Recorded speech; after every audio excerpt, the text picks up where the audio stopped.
Yeah, I mean, the couple things that stuck with me were one, and it's similar to, if you watch Ted Lasso, right? He said, who's the animal with the shortest memory?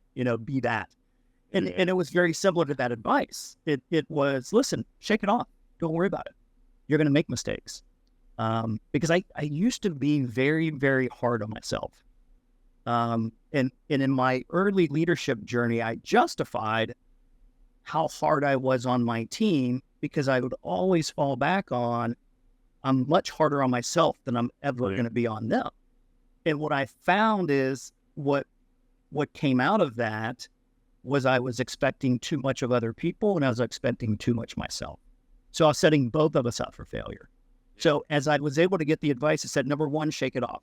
Number two, never let a crisis go to waste. In other words, when bad things happen, leverage it, learn from it, and grow from it. I think those two pieces of advice have helped kind of shape me as I've gone through this journey.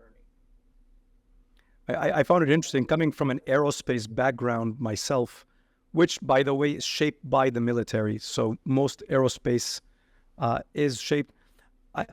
I found that the military had to make sure there was continuous improvement.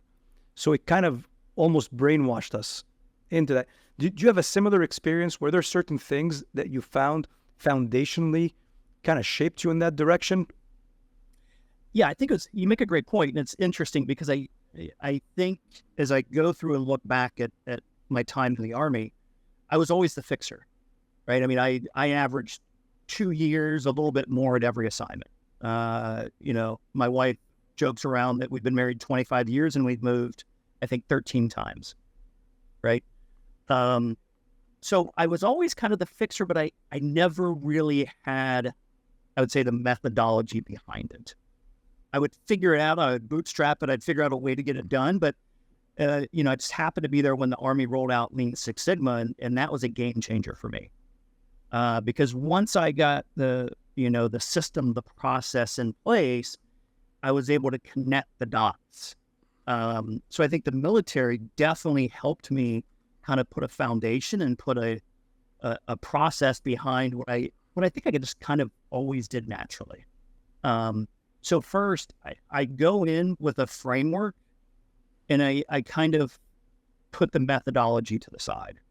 I learned years ago the hard way that when you walk in and if you say, hey, we're going to use Lean or we're going to use Six Sigma, we're going to use Lean Six Sigma, insert methodology.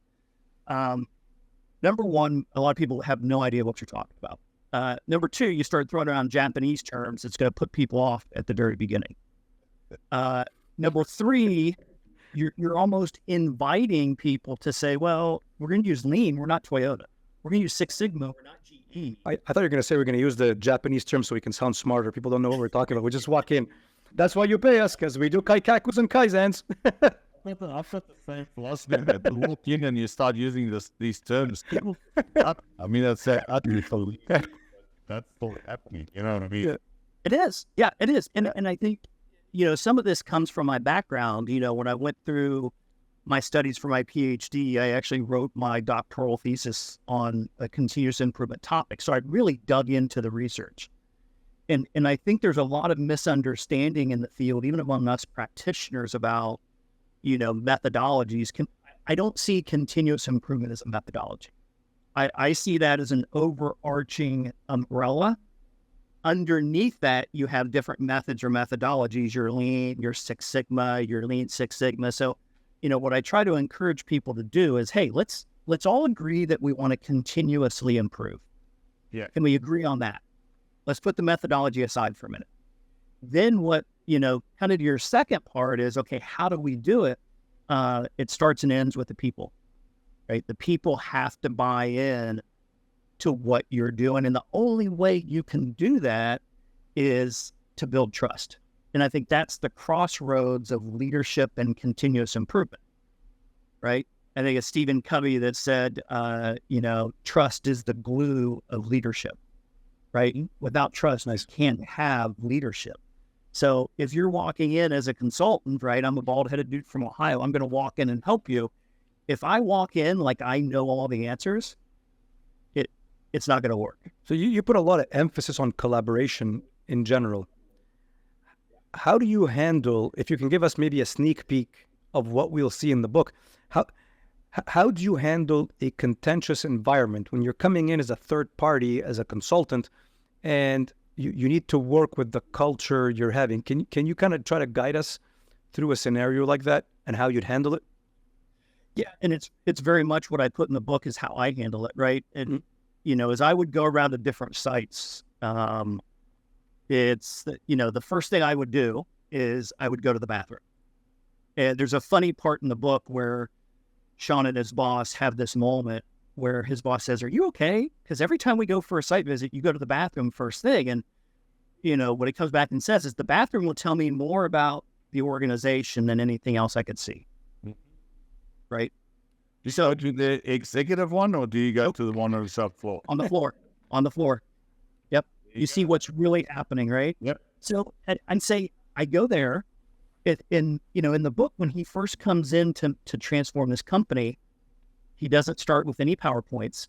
He gets the leadership team together. He brings in bagels and coffee, and he asks questions and he listens. And then he goes out on the floor. He spends the rest of the day talking to people, introducing himself as, "Hi, I'm the new guy, Sean," no title, right? And then there's the funny moment where he goes in the break room and he starts joking around and he talks about the trust piggy bank, right?